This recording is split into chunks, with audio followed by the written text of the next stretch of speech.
पहला प्रश्न है कि मैना सुंदरी ने सिद्ध चक्र विधान क्यों किया था। श्रीपाल राजा और अन्य 700 रोगियों के कोढ़ निवारण और सिद्ध चक्र विधान का कोई कनेक्शन या रिलेशन या कोरिलेशन या लॉजिक है क्या। और तीव्र कर्म के उदय में पूजा पाठ विधान आदि का अवलंबन ही तो हमें करने लायक है। हाँ। देखिए, ऐसा है कि अपन विचार करें पहले सिद्ध चक्र विधान के बारे में। तो सिद्ध चक्र विधान जो है, संत लाल जी, टेक चंद जी, स्वरूप चंद जी, वृंदावन दास जी, ऐसे और भी अनेक कवियों ने सिद्ध चक्र विधान लिखा है। कुछ उपलब्ध है, कुछ अनुपलब्ध है। मुख्यतः जो कॉमनली चलता है, आपने देखे होंगे, जो सभी लोग पढ़ते हैं, समाज में चलता है, वो संत लाल जी का है। तो इसको 200 वर्ष के अंदर ही ये लिखा हुआ है। 200 वर्ष के अंदर का ये लिखा हुआ है। और श्रीपाल जो हुए हैं, वो हुए हैं चतुर्थ काल में। तो इतना तो पक्का है कि ये वाला विधान तो उनने नहीं किया था, क्योंकि ये तो 200 वर्ष के अंदर लिखा हुआ है। और वो श्रीपाल ने जो विधान किया था वो चौथे काल का था। उस समय लिपिबद्ध भी नहीं थे कि सबके पास एक एक पुस्तक हो, कि आप सभी लोग लेके बैठिए, 700 जो है, 500 700 लोग और भी अन्य लोग आप लेके बैठिए। लेकिन पुराणों में आता है कि विधान हुआ था, सिद्ध चक्र विधान हुआ था। तो वो सिद्ध चक्र स्तुति हुई थी, सिद्धों की महिमा हुई थी, उन्होंने सिद्धों के गुणानुवाद किए थे। तो इस तरह का कोई ना कोई आयोजन तो हुआ था। अब उस आयोजन से क्या उनके कुष्ठ ठीक हुआ था, तो अपन विचार करें। तो पहले जिन्हें कुष्ठ हुआ था उनसे ही पूछते हैं कि उन्होंने सिद्ध चक्र विधान क्यों किया। तो श्रीपाल जो थे वो तद्भव मोक्षगामी थे, क्षायिक सम्यक दृष्टि जीव थे। और सम्यक दृष्टि का एक गुण होता है निकांक्षित। इन्हें धर्म क्षेत्र में उसे किसी भी प्रकार की लौकिक आकांक्षा नहीं होती है। तो जब वो सिद्ध चक्र विधान कर रहे थे, तो उनके अंतरंग में 1% भी ये परिणाम नहीं था कि मेरा कुष्ठ ठीक हो जाए। ठीक है। अगर ऐसा परिणाम रहे तो फिर उनके सम्यक दर्शन ही नहीं ठहरा, फिर आकांक्षा हो गई, भगवान से भी आकांक्षा। और इसे एक तरह से अपन बोले तो एक उन्होंने एग्रीमेंट जैसा करा। अगर अपन ऐसा बोले ना कि पहले मैं विधान करता हूँ और उसके बाद आप मेरा कुछ ठीक हो। मिथ्या दृष्टि की तो ऐसी मान्यता हो सकती है, क्योंकि जब हमारा अभिप्राय उल्टा होता है, जब अज्ञान होता है, हमारे में जागृति नहीं होती है, तो हम भगवान से भी एक सौदेबाजी करते हैं। और उसमें भी बाजार में तो हम सामान पहले पैसे दे के आएंगे, फिर सामान लेके आएंगे। लेकिन भगवान के साथ तो हम उतना भी ट्रस्ट नहीं करते हैं। हम बोलते हैं पहले काम कराओ, उसके बाद हम ये करेंगे। तो इस तरह की परिस्थिति बनती है। तो ये होता है मिथ्यात्व में, अज्ञान में। जो ज्ञानी जीव होता है उसे धर्म क्षेत्र से, धर्म कार्यों से कुछ चाहिए ही नहीं है, क्योंकि जो उसे चाहिए था ना वो उसे मिल चुका है। सम्यक तो मिल चुका है, जो उसके भवों का अभाव करने वाला जो वस्तु है वो उसे मिल गई है। तो अभी उनका निकांक्षित नाम का जो गुण है उन्हें कुछ नहीं चाहिए। तो हमने श्रीपाल राजा से तो पूछे, उनको देखे तो उन्हें नहीं चाहिए है। इसका अर्थ ये है कि किसी भी कामना से उन्होंने सिद्ध चक्र विधान को नहीं किया, इतना तो पक्का है। दूसरा, वो वस्तु स्वरूप के जानकार थे। सम्यक दृष्टि जीव तत्व श्रद्धानी होता है, तत्व ज्ञानी होता है। वो 6 द्रव्यों को जानता है, उन द्रव्यों की स्वतंत्रता को जानता है। तो उसे उन्हें ये पता था कि शरीर का परिणमन स्वतंत्र है, आत्म परिणामों का परिणमन स्वतंत्र है। मेरे यानी मैं ये विधान करूंगा और शरीर में कुछ परिवर्तन हो जाएगा, ऐसे दो द्रव्यों में मिक्स पने की भावना, विपरीत मान्यता उनको नहीं थी कि मैं करूंगा विधान और इससे ठीक हो जाएगा। वस्तु स्वरूप के जानकार थे, बहुत स्वतंत्र परिणमन है शरीर का। आप विचार करो। अ, यानी हम कई बार इस तरह का विपरीत कल्पना कर लेते हैं। आज हमारा एग्जाम है, आज हमारा कोई नया काम शुरू करना है, आज हमारा कोई रोग आदिक है हमें, तो हमें कई बार धर्म क्षेत्र में धर्म कार्य करते हुए, पूजन करते हुए, विधान करते हुए, ऐसा मन में एक अंदर से ऐसी फीलिंग आती है कि हमारा ये जो प्रॉब्लम्स है वो दूर हो जाए, या अच्छा काम कर रहे हैं वो अच्छे से हो जाए। आपने देखे, मेरे साथ तो कई बार हुआ बचपन में, जब एग्जाम होता था तो हम क्या करते थे, गंदों तक बड़े मन से लगाते थे। बहुत मन से ऐसा लगता था कि अभी ये गंधोदक सिर में लगा है ना, तो हमारा तो सारा आज का एग्जाम बढ़िया जाना है। बड़े होकर समझदारी आई थोड़ा कि कितना स्वतंत्र परिणमन है। पुराणों से भी हम देखें तो एक तो सीता माता है, आप ध्यान से सुनना, मैं बहुत अच्छी बात बता रहा हूँ। एक सीता माता है जिनके ब्रह्मचर्य देश व्रत है। वो जब अग्नि में जाती हैं तो अग्नि पानी बन जाता है। और एक पांच पांडव हैं जिनके ब्रह्मचर्य महाव्रत है, और उनके ऊपर लोहे के आभूषण पहनाए जाते हैं और वो ठंडे नहीं होते। आप समझ रहे हैं कितना स्वतंत्र परिणमन है। इन्हें ऐसा नहीं है कि वो महाव्रती हैं तो उनके सिर पर सिगड़ी लगाई जाएगी तो वो ठंडी हो जाएगी। जब हमारे अंदर में ये वस्तु व्यवस्था की जानकारी होगी ना, तब सच्ची भक्ति होगी। तब हम भगवान की भक्ति करेंगे, हमारे कार्य सिद्ध हो रहे हैं अथवा नहीं हो रहे हैं, हमें पता रहेगा कि इनका कारण भगवान नहीं है। इनका कारण मैं जो जीव द्रव्य हूं ना, ये बाहर के पर पदार्थों का, शरीर का, पुद्गल का, इनके परिणमन का कारण मैं नहीं हूँ। तो हमारी भगवान से डायरेक्ट कनेक्शन होके सच्ची भक्ति होगी। और नहीं, अगर ऐसा कनेक्शन है तो फिर हमारी भगवान की भक्ति तो नहीं होगी। मस्तिष्क में जो चलता रहेगा ना, दिमाग में जो घूमता रहेगा, एक्चुअल में हमें उसकी भक्ति होगी। और अगर वो कार्य सिद्ध नहीं हुआ तो हमें बिल्कुल इसका अपोजिट अभक्ति हो जाएगी। आप समझो, ये भक्ति नहीं है। जब हमें लग रहा है कि कार्य सिद्ध हो रहा है और हमारा भगवान का बहुमान बढ़ता जा रहा है, तो एक्चुअल में जो कार्यों की सिद्धि हो रही है ना, उस सिद्धि के प्रति हमारे मन में भक्ति बढ़ती जा रही है। वो कहीं एक पॉइंट में आकर पुण्य का योग नहीं रहा, वैसा परिणमन स्वतंत्र होना था और हमारे अनुरूप नहीं हुआ, तो कहीं ना कहीं जाके फिर हमें भगवान के प्रति अति अभक्ति आ जाएगी। हमें ऐसा लगेगा कि इनसे तो कोई कार्य सिद्ध नहीं होते। तो जो श्रीपाल थे, उन्होंने उनके मन में इस तरह का कोई परिणाम नहीं था। लेकिन फिर भी हम देखते हैं कि उनका कुष्ठ तो दूर हुआ। ग्रंथों में आता है, आचार्यों ने गलत तो नहीं लिखे हैं। तो उनका कुष्ठ दूर कैसे हुआ? कि सीधी सी बात है, जिनेंद्र भगवान इस तीन लोक के सर्वोत्कृष्ट वस्तु हैं, सर्वोत्कृष्ट पदार्थ हैं। और जब हम उनके पास जाएंगे और उनकी भक्ति निर्वांछक भाव से करेंगे, सर्वोत्तम व्यक्ति की निर्वांछक भाव से की हुई भक्ति है, तो हमारे जो प्रकृतियां हैं, कर्म प्रकृतियां, उनमें कुछ ना कुछ चेंजेस होगा। क्यों होगा? क्योंकि ये जो पाप भी बांधे थे ना, वो भी भावों से, भावों के कारण वो पाप कर्मों का बंध हुआ था। तो उनमें अगर कोई चेंज हो सकता है तो वो भी भावों के कारण हो सकता है, और कोई बाहर की वस्तु से नहीं हो सकता। यानी भगवान के पास भी गया और अपने परिणाम खोटे हैं, तो हमें भगवान के पास जाने का फल नहीं मिलेगा, हमें तो अपने खोटे परिणाम का फल मिलेगा। तो वहां पर जब भगवान की भक्ति किए, सिद्धों का गुणानुवाद किए, तो वहां पर उनके जो परिणामों में प्रशस्त भाव आए, जो उनके शुभ परिणाम हुए, उनके जो भगवान के भक्ति में परिणाम लगे, तो उनसे कर्म की प्रकृतियों में परिवर्तन हुआ, संक्रमण हुआ, पाप का पुण्य में संक्रमण हुआ, है ना, उत्कर्षण अपकर्षण आदि हुए। तो इस तरह का काम होके अपकर्षण हुआ, तो पाप का अपकर्षण हुआ, पुण्य का उत्कर्षण हुआ। इस तरह से कर्म प्रकृतियों में परिवर्तन होके उन कर्म के फल का उदय हमको दिखा। पुराणों में वर्णन किया कि उनका कुष्ठ रोग मिट गया और उनका शरीर एकदम जैसे पहले कामदेव के समान सुंदर था, वैसा का वैसा प्रकट हो गया। तो इनमें पूजन करके हुआ। इसको हम निमित्त नैमित्तिक भाषा में, व्यवहार की भाषा में, शास्त्रों के जो मुख्यता से कथन होते हैं ऐसी भाषा में हम कह सकते हैं कि हाँ, उन्होंने विधान किया और विधान के फल से उनको इस तरह का काम हुआ। और एक तरह से ये हम जैसे सामान्य जीवों के लिए प्रेरणा दी जाती है। और क्या करोगे आप, बोलो? अ, आप करेंगे क्या? आपको सबसे ज्यादा जब परेशानी होती है ना, तो आपको परेशानी में जो सबसे निकट होता है वो याद आता है, माँ याद आती है। जब विवाह हो जाता है तो पत्नी को पति याद आता है कि मैं परेशानी में हूँ, पास में रहना। और पत्नी को पति याद आता है, पति को पत्नी याद आती है। तो जिससे बहुत निकटता होती है वो याद आती। सम्यक दृष्टि ज्ञानी की अथवा भद्र परिणामी धर्मात्मा की, भव्य जीव की, सबसे ज्यादा उन्हें किसी से प्रेम है। तो एक तो अपने स्वरूप से प्रेम है, अपने आत्मा से प्रेम है, स्वयं से प्रेम है। अपना आत्मा भी क्यों कहें, थर्ड पर्सन नहीं है।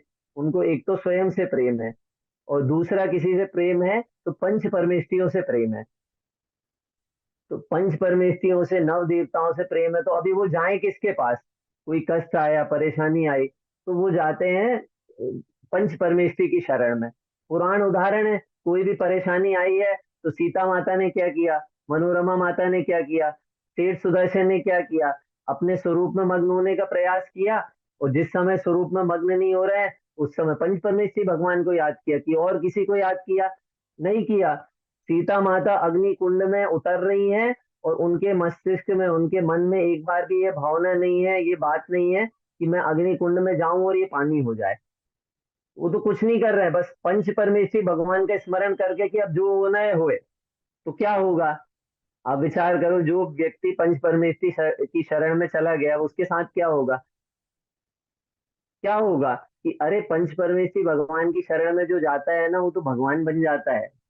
जब भगवान बन सकता है जो जीव, पामर से पामर जीव, पापी से पापी जीव, भयंकर सप्त व्यसनों में पड़ा हुआ जीव मुनिराज की शरण में आता है, भगवान की शरण में आता है, तो सारे पाप दूर हो जाते हैं, दुख दूर हो जाते हैं, दोष दूर हो जाते हैं। जब ऐसा चमत्कार हो जाता है, तो अगर शरीर के रोग भी दूर हो गए तो कौन सी बड़ी बात है? ये कोई आश्चर्य की बात है क्या? और जनरली आप देखना, जो निर्वांछक भाव से काम करता है ना, उसको पुरस्कार भी बड़ा मिलता है। आप देखना अपने यहाँ पर जो बच्चे होते हैं ना, एक बच्चा तो ऐसा होता है जो कभी कुछ नहीं मांगता है, निधि जी। एक बच्चा ऐसा होता है जो कभी कुछ नहीं मांगता है। तो जब उसको कोई चीज दिलाना रहता है ना, तो घर वाले सोचते हैं यार ये कभी तो कुछ मांगता नहीं है, तो अपन इसको सबसे बढ़िया चीज दिलाओ। और एक बच्चा रहता है कि वो जो दुकान में जाता है वही फैल जाता है। होता है कि नहीं? वो जहां जाएगा, उसको मेला में ले गए, बाजार में ले गए, हैं, कहीं भी ले गए, वो शादी फंक्शन में भी ले गए, वहां भी जाके फैल गया। तो वो उसको क्या करते हैं कि उसको 5-10 रुपए की, 50 रुपए की कोई छोटी मोटी चीज दिला देते हैं और उसको वहां पे टरका देते हैं कि चलो हो गया तुम्हारा काम। तो इस तरह से जो निर्वांछक होता है, तो उसको निर्वांछक पने में सहज ऐसा पुण्य बनता है कि उसके बाहर भी इस तरह के साता के उदय देखे जाते हैं। एक बात और ग्रंथों में आती है, निदान को, यानी किसी धर्म कार्य को करते हुए, कोई धर्म परिणाम को करते हुए, उसके इच्छा, उसके बदले में कोई लौकिक आकांक्षा, इसको बहुत बुरा गिना है आचार्यों ने। बहुत खराब बात है। आपको पता, कार्तिकेय स्वामी ने तो इतना लिख दिए कि जो पुण्य की वांछा है ना, वो पाप रूप है। हार्दिक भैया, आप समझे? पुण्य की जो वांछा है वो पाप रूप है। क्यों है?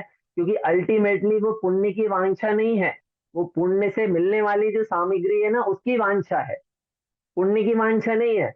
अभी पुण्य का स्वरूप ऐसा बता दें कि ये पुण्य से ऐसा कुछ मिलने वाला ही नहीं है, तो लोगों के पुण्य परिणाम गायब हो जाए, तो उनको लगे कि अरे यार ये तो आपने क्या बता दिया, हमने 20-25 साल, 10 साल, 5 साल इसी में खर्च कर दिए, अपना टाइम लगाए। हम तो सोच रहे थे कि हमें ये मिलेगा, ये मिलेगा, ये अनुकूलता होगी, यहाँ से हम स्वर्ग जाएंगे, अभी आपने तो ये बता दिए। तो पुण्य की वांछा जो है वो वास्तव में पाप परिणाम है, इस तरह का आचार्यों ने कथन कहा है। तो जो श्रीपाल ने भक्ति किए वो निर्वांछक भाव से किए, एक बात। उस निर्वांछक भाव से जब भक्ति किए तो सहज कर्म प्रकृतियों में ऐसा परिवर्तन हुआ और उनका उस तरह का उदय आया, और उदय आने पर उनके बाहर साता का उदय दिखा। ठीक है। पर वर्तमान में स्थिति यह है कि जीव शांति विधान अथवा सिद्ध चक्र विधान आदि वांछाओं सहित करते हैं। ठीक है। तो हमें कम से कम इतनी सावधानी रखना है कि हम वांछाओं सहित ना करें, क्योंकि वह उसमें पुण्य भी नहीं बंधेगा। आपको क्लियर बताएं आचार्यों का मंतव्य कि ऐसे में पुण्य भी नहीं बनता है इन वांछाओं से। बड़े निर्वांछक होके भगवान की भक्ति करके, और भगवान का जैसे बहुमान आ गया, अब उसको और चाहिए क्या है? आप बताइए और क्या चाहिए है? जैसे आपको एक उदाहरण देता हूँ, अन्य मत का, यानी ऐसी लौकिक उदाहरण है, अपने को तो उदाहरण से सिद्धांत समझना है। एक बार एक अंधा होता है। ठीक है, ध्यान से सुनना आप। एक व्यक्ति अंधा होता है और साथ में वो बड़ा कमजोर होता है, अब मरा या तब मरा। अंधा भी होता है, कमजोर भी होता है, उसके पैसे वगैरह भी नहीं होते हैं, उसका मकान भी नहीं होता है, उसका विवाह भी नहीं हुआ होता है। अब वो एक बार बहुत भक्ति करता है और एक प्रकट हो जाते हैं देव। अब बोलते हैं कि बोलो तुमको क्या चाहिए है। लेकिन एक वरदान मांगना। अब वो एक वरदान क्या मांगता है, अब सुनो। वो बोलता है कि मैं अपने पोते को अ, घर की 7वीं मंजिल में चांदी सोने की चम्मच से खीर खिलाता हुआ देखना चाहता हूँ। उसने एक चीज मांगा, पोते को खीर खिलाता हुआ देखना चाहता हूँ, पर काहे से? सोने की चम्मच से। और कहाँ से? कि बिल्डिंग के 7वें फ्लोर से। ठीक है। अब बोलो, वो जो दुर्बल था ना, कि ऐसा लग रहा था कि अब मरा कि तब मरा, तो अब वो पोते तक तो रहेगा। और पोता कब होगा? जब उसकी शादी होगी। ठीक है। और वो खीर 7वें मंजिल कब होगी? जब पहली दूसरी तीसरी मंजिल बड़ा मकान होगा। ठीक है। सोने की चम्मच में कौन खिलाता है? जिसके यहाँ बहुत पैसा हो। यानी उसने एक में सब कुछ मांग लिया।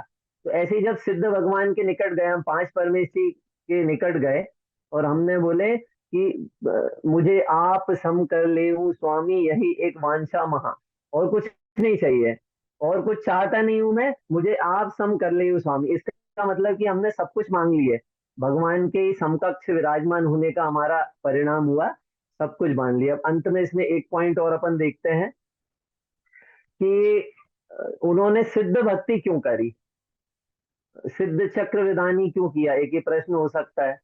तो एक बात तो ये है कि वो और कोई विधान करते तो भी हमारे मन में ये प्रश्न होता कि उनने पंच परमेष्ठी विधान क्यों किया, उनने नव देवता विधान क्यों किया। तो एक ये प्रश्न होता। दूसरी बात ये है कि सिद्ध चक्र विधान इसलिए भी किया क्योंकि ये अष्टानी का पर्व का समय चल रहा था। अष्टानी का पर्व का बड़ा उत्तम जो अभी चल रहा है, आज भी है, आज तो अष्टमी भी है, दो दो पर्व। तो इस तरह का चल रहा था। और 14, हाँ सॉरी। तो इस तरह का चल रहा था। तो उस समय सिद्धों की भक्ति क्यों करी? क्योंकि अष्टानी का पर्व थे, और ज्ञानी जीव को सिद्ध समान होने की भावना होती है। पहली बात तो ये रहती कि सम्यक दृष्टि का, ज्ञानी का, या जिसे सम्यक दृष्टि होना है, ऐसे जीव का पूर्णता का लक्ष्य होता है। यानी कहीं पर हमें बीच में स्टॉप नहीं लेना है। हमारा एक लक्ष्य है कि हमें पूर्ण दशा चाहिए। आपने भजन में सुना है, हमें तो पूर्ण दशा ही चाहिए, साधी अनंत का आनंद लहिए। यानी हमें पूरी दशा चाहिए, हमको आधे अधूरे में संतोष नहीं। तो पूर्ण दशा किसकी है? सिद्ध भगवान की है। तो इसलिए हमें सिद्ध भगवान जैसे होना है, तो सिद्ध भगवान की स्तुति करते हैं। दूसरी बात, जो आचार्यों ने मुझे मेरा स्वरूप बताया है, कि मेरा स्वरूप ज्ञान आनंद स्वरूप है, और राग द्वेष आदि की कालिमा से रहित है। ठीक है। मेरा पूर्ण स्वरूप है, अपूर्णता मुझ में नहीं है। मैं जो जीव हूँ, आत्मा हूँ, मेरा स्वरूप कोई अद्भुत है। तो हमें प्रश्न उठता है कि ऐसा अद्भुत स्वरूप कहाँ है? हम तो दुनिया में देखते हैं तो हमको सब अपने जैसे दिखते हैं। आप हमको कुछ दिखाओ तो सैंपल। तो उसके लिए फिर सिद्ध भगवान को दिखाया गया कि देखो, ये सिद्ध भगवान जैसे है ना, ऐसे के ऐसे तुम हो। अभी आप देखना, सिद्ध भगवान से सिद्ध भगवान की पर्याय नहीं दिखाए हैं। सिद्ध भगवान की पर्याय नहीं दिखाए। सिद्ध भगवान की पर्याय में जो पूर्णता है, वो पूर्णता को दिखाया कि ऐसी पूर्णता वाला स्वभाव मेरा है, ऐसा स्वरूप मेरा है। ठीक है। तो इसलिए ये दिखाए हैं, और एक बार जिसने देख लिया तो उसको वो स्वरूप पाने की इच्छा भी हो जाती है। आप बाजार में गए और बाजार में आपने बहुत सुंदर चीज देखे, तो एक बार देखे तो आपके दिमाग में वही वही घूमती रहती है। आपने कई बार देखे, ऐसा होता है, अपन ने अमेजोन में, फ्लिपकार्ट में कोई चीज देख ली है। अब वो देख लिए है ना, वो कहीं ना कहीं दिमाग में घूमती रहती है। अपन देखते रहते हैं कि कभी कोई सेल आएगी, कुछ आएगा, अपन बार बार देखते हैं। क्यों देखते हैं? क्योंकि हमारे को वो चीज पसंद आ गई। ऐसे सिद्ध भगवान का जब स्वरूप बताए ना, और हमने वैसे ही स्वरूप स्वयं में देखे, तो हमें लगा कि अब ये स्वरूप तो प्रकट होगा। ये तो मैं इसकी आराधना कर करके, इसमें रम रम के ये स्वरूप को व्यक्त भी कर दूंगा। तो ऐसा अपने स्वरूप के भावना आती है। एक दर्पण की तरह सिद्ध भगवान का स्वरूप है, अपना स्वरूप दिखता है। और ये आत्मा की उत्कृष्ट अवस्था है। तो इस तरह से सिद्ध चक्र विधान उन्होंने किया, निर्वांछक भाव से किया। हमें भी करना चाहिए, और क्या करेंगे। तो इस तरह से उन्हें सहज ही ऐसा परिणमन हुआ, और कुष्ठ आदि उनके दूर हो गए। चलिए, मुझे लगता है मैंने पर्याप्त समाधान कर दिया हूँ सारे पॉइंट से। अच्छा, एक पॉइंट और देखो, एक पॉइंट और शॉर्ट में बताता हूँ। कि देखो सारी समस्याएं जो थी शरीर की थी, तो अशरीरी सिद्ध भगवान की उन्होंने स्तुति की है कि शरीर ही नहीं रहेगा तो रोगी कहाँ होंगे। दवाई लेने गए डॉक्टर के पास, वो बोला कि मैं ऐसी दवाई दूंगा कि ना रोग रहेगा ना रोगी रहेगा, क्योंकि रोगी ही तब तक कहलाएगा जब तक रोग है। तो अशरीर भगवान की आराधना करे तो शरीर ही नहीं रहेगा, सारी समस्या का समाधान हो गया। ठीक है।